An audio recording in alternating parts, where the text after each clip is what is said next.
Hello everyone, कैसे हैं सब लोग। और आज हम देखने वाले हैं मैट्रिक्स मल्टीप्लिकेशन। लेकिन उसके पहले कुछ इंपॉर्टेंट चीजें बताना चाहता हूँ। ये जो रिकॉर्डेड वीडियो लेक्चर सीरीज है जिसमें हम हर एक कॉन्सेप्ट के वीडियोस बना रहे हैं जो हर वेडनेसडे और थर्सडे को हमारे यूट्यूब चैनल पे आ रहे हैं। तो आप लोगों ने अगर चैनल को सब्सक्राइब नहीं किया होगा तो चैनल को सब्सक्राइब कीजिए और बेल आइकॉन को क्लिक कीजिए ताकि आपको इसके सारे नोटिफिकेशन मिल जाए।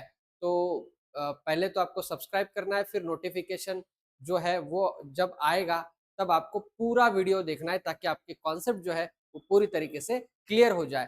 तो आज हम देखने वाले हैं मैट्रिक्स मल्टीप्लिकेशन, मैट्रिक्स का multiplication one of the important parts, बहुत जरूरी है।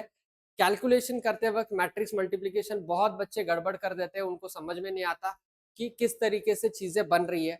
तो उसको काउंटर करने के लिए ये वाला जो मैंने वीडियो है ये बनाया है। अब ये वीडियो में आपको काफी सारी चीजें सीखने को मिलेगी। बेसिक से बताऊंगा मैट्रिक्स मल्टीप्लिकेशन कैसे करते हैं। So let's start the video, right. Yes. So पहले तो कंडीशन फॉर मैट्रिक्स मल्टीप्लिकेशन, तो जैसे आपको पता है जब हम एडिशन या सब्ट्रैक्शन करते हैं तो मैट्रिक्स में ऑर्डर सेम होना चाहिए, that is the only condition. और उस हिसाब से आप उसकी डायरेक्टली एडिशन कर सकते हो और करस्पॉन्डिंग एलिमेंट ऐड होते हैं, A11 का A11 में, A12 का A12 में, A21 का A21 में, इस तरीके से। मैट्रिक्स मल्टीप्लिकेशन में वो चीज नहीं होती। तो इसमें क्या होता है ये समझ लेते हैं। देखो, सबसे पहले अगर आपको एक मैट्रिक्स दिया गया, फॉर एग्जांपल ए मैट्रिक्स जिसका ऑर्डर है m/n ऑर्डर है, और दूसरा एक मैट्रिक्स है जिसका ऑर्डर है b विच इज n/p। तो जब भी हम ऑर्डर के बारे में बात करते हैं तो ऑर्डर जो होता है, अगर मैंने बोला m/n तो इसमें m मतलब होता है नंबर ऑफ रोज और n मतलब होता है number of columns. Number of rose, number of columns. तो ये जो है, ये यहाँ पे ये जो मैट्रिक्स है जिसका ऑर्डर m/n है और दूसरा मैट्रिक्स जिसका ऑर्डर n/p है, ये ऐसा क्यों है या ये इस तरीके से क्यों आ रहा है। तो ये जो मैट्रिक्स की मल्टीप्लिकेशन की कंडीशन है वो ये बताती है कि कंपलसरी आपको पहला मैट्रिक्स जो है उसके number of columns is equal to दूसरे मैट्रिक्स के नंबर ऑफ रोज इक्वल होने चाहिए। मतलब ये n और ये n इक्वल होना चाहिए, ये n और n इक्वल होना चाहिए। मतलब क्या, number of columns of first matrix is equal to number of rows of second matrix. Number of columns of first matrix is equal to number of rows of second matrix। तो ये समझना बहुत ही जरूरी है कि पहले मैट्रिक्स का column number equal to दूसरे मैट्रिक्स का रो नंबर सेम होना चाहिए। फिर जो मैट्रिक्स मल्टीप्लाई होके आएगा तो वो भी मैट्रिक्स ही रहेगा ऑब्वियसली। तो यहाँ पे ए और बी का multiplication, for example A B matrix आया तो वो जो आता है उसका ऑर्डर होता है जो बचा वाला है वो, मतलब यहां से m बचा है और उधर से p बचा है तो m/p ये जो होता है ये उसका ऑर्डर होता है जो रिजल्टेंट मैट्रिक्स आता है मल्टीप्लाई करने के बाद। सो ए बी मैट्रिक्स का ऑर्डर होगा m/p। तो यहाँ पे number of columns of first matrix equal to number of rows of second matrix, ये तो मैंने बता दिया कि इसमें ये कंडीशन सबसे जरूरी है। ये कंडीशन अगर सेटिस्फाई हो रही है तो ये मैट्रिक्स मल्टीप्लिकेशन पॉसिबल होगा, अदरवाइज नहीं होगा। बाकी किसी भी केस में ये पॉसिबल नहीं होता है। एक और चीज होती है जिसमें अगर स्क्वायर मैट्रिक्स से सेम ऑर्डर के तो वो मल्टीप्लाई होगा, ऑब्वियसली उसमें ये भी और ये भी सब कुछ सेम होता है। हम अभी क्वेश्चन देखेंगे तो उसमें आपको समझ में आ जाएगा। बट यहाँ पे जैसे हमने डिटर्मिनेंट, जो आपको पता है डिटर्मिनेंट में हर बार स्क्वायर ही होना चाहिए, 2/2 या 3/3। इसमें वैसा नहीं है, मैट्रिक्स में ऑर्डर कुछ भी हो सकता है। बट मल्टीप्लीकेशन के लिए ये condition, number of columns of first matrix equal to number of rows of second matrix, ये मैच होने चाहिए। That is the most probable condition, that most important condition. तो ये होता है। अब इसको हम सॉल्व करेंगे आगे। देखो यहाँ पे दिखाई दे रहा है पहला एग्जाम्पल है, पहले इसके ऑर्डर लिख लेते हैं। इसका ऑर्डर 2/2, इसका ऑर्डर 2/2। तो ये 2 और 2 सेम है क्या? यस, ये सेम है, मतलब रिजल्टेंट आएगा मल्टीप्लाई करके वो भी 2/2 आएगा। कोई प्रॉब्लम नहीं है, कोई प्रॉब्लम नहीं है। अब इसको मल्टीप्लाई कैसे करना है ये मैं बता देता हूँ, मल्टीप्लाई कैसे करना है ये मैं बता देता हूँ। तो सबसे पहले क्या करो, पहला रो लो, पहले मैट्रिक्स का पहला रो, पहले मैट्रिक्स का पहला रो ले लिया और दूसरे मैट्रिक्स का पहला कॉलम ले लिया। पहला रो पहला कॉलम मल्टीप्लाई होगा, पहला रो पहला कॉलम मल्टीप्लाई होगा। तो 2 इंटू 0, 2 इंटू 0, उसके बाद प्लस आएगा बीच में 2 into minus 2, 2 into minus 2, 2 into 0, 2 into minus 2, पहला रो पहला कॉलम, पहला रो पहला कॉलम आएगा। ठीक है, अब यहाँ पे पहला रो पहला कॉलम हो गया। अब कॉलम खत्म हो गए क्या देखना है, सिंपल चीज याद रखना है, पहला रो दूसरा रो ये पहले इसमें से आएगा, पहला कॉलम दूसरा कॉलम ये दूसरे इसमें से आएगा। लेकिन मल्टीप्लाई करते वक्त मेरा स्टेटमेंट याद रखो, पहला रो पहला कॉलम, पहला रो दूसरा कॉलम, पहला रो तीसरा कॉलम, ये तब तक चलेगा जब तक कॉलम खत्म नहीं हो जाते सेकेंड मैट्रिक्स। सेकेंड मैट्रिक्स के कॉलम जैसे ही खत्म हुए रो चेंज कर दो, पहले रो की जगह दूसरा रो ले लो, फिर दूसरा रो पहला कॉलम, दूसरा रो दूसरा कॉलम, दूसरा रो तीसरा कॉलम। ये इसी तरीके से चलेगा जब तक कॉलम खत्म नहीं होते, रो को चेंज नहीं करना है। जैसे ही कॉलम खत्म हो गए रो चेंज करो, फिर से पहला कॉलम दूसरा कॉलम तीसरा कॉलम। यही चीज याद रखनी है, यही सबसे इंपॉर्टेंट है मैट्रिक्स मल्टीप्लीकेशन में। सो ये वाला पार्ट याद रखना। तो यहाँ पे 2 इंटू 0 प्लस 2 इंटू माइनस 2, उसके बाद पहला रो हो गया, अब पहला कॉलम हो गया, अब मैं दूसरा कॉलम ले रहा हूं, ये दूसरा कॉलम 2 इंटू 4 ये बाजू में लिखना है, 2 इंटू 4 प्लस ये 2 इंटू 5, ये 2 इंटू 5, ये 2 इंटू 5 हो गया। पहला रो पहला कॉलम हो गया, पहला रो दूसरा कॉलम।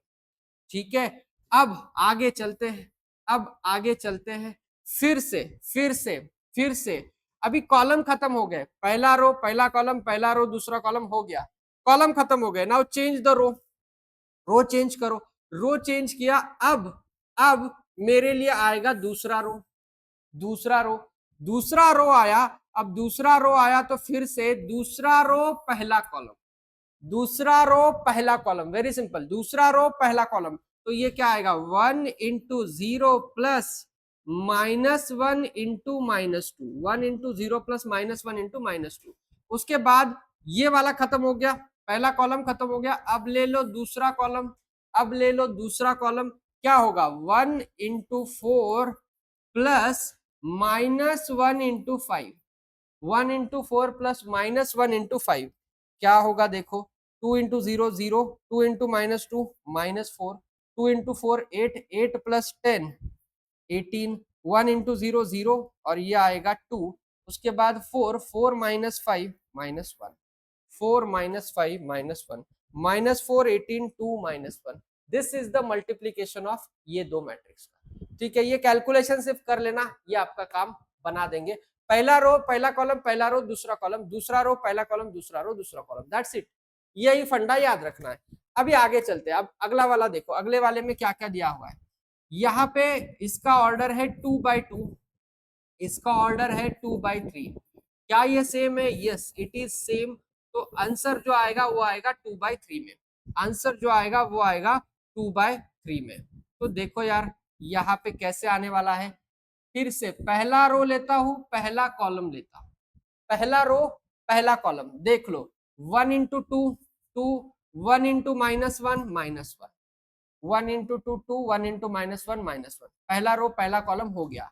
उसके बाद दूसरा कॉलम, पहला रो दूसरा column 1 into 4, 1 into 4 4, 1 into 3 3, right. Column अभी तक खत्म नहीं हुए, चलने दो। फिर तीसरा कॉलम 1 इंटू 0 0, 1 इंटू 2 2 2 आएगा, राइट। अब कॉलम खत्म हो गए, पहला रो पहला कॉलम, पहला रो दूसरा कॉलम, पहला रो तीसरा कॉलम, खत्म हो गए, खत्म हो गए।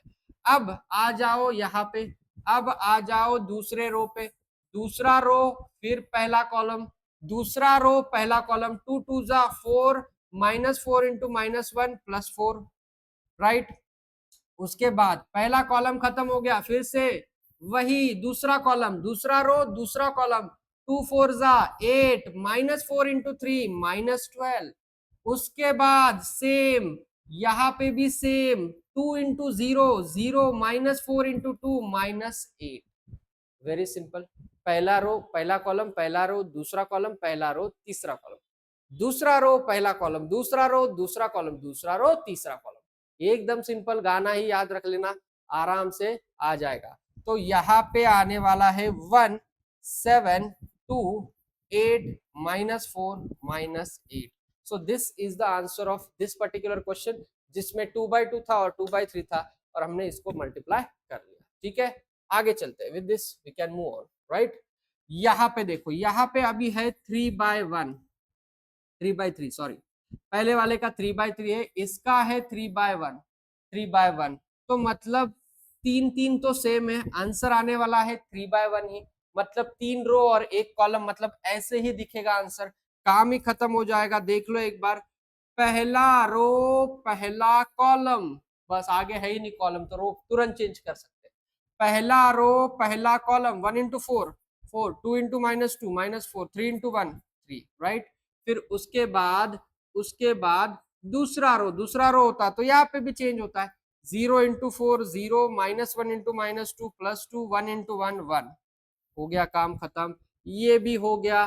फिर तीसरा रो पहला कॉलम, कॉलम तो एक ही है, कॉलम तो एक ही, अपना काम तो और इजी हो गया, कॉलम एक ही है वहां पे, तो यहाँ पे ये आ जाएगा। तो 4 × 4 16, 2 × -2 -4, -5 × 1 -5।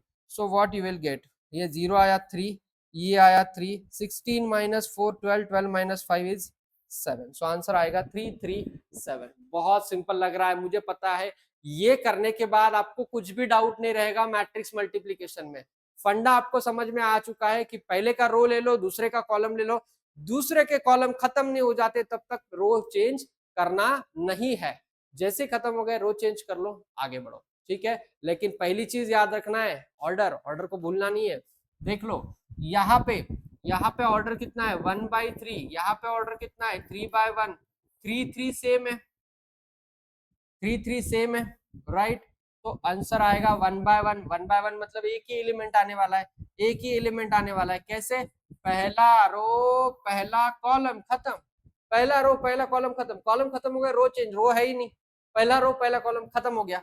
सो 1 × 4 4, 2 × -2 -4, -1 × 1 -1। सो आंसर जो आएगा वो आएगा -1, आंसर जो आएगा वो आएगा -1, 4 -4 और -1, आंसर आएगा -1। 1/1 आने वाला है रिजल्टेंट, 1/1 मतलब एक ही एलिमेंट, एक एलिमेंट तो मिल गया। यस, उसके बाद देखते हैं ये वाला।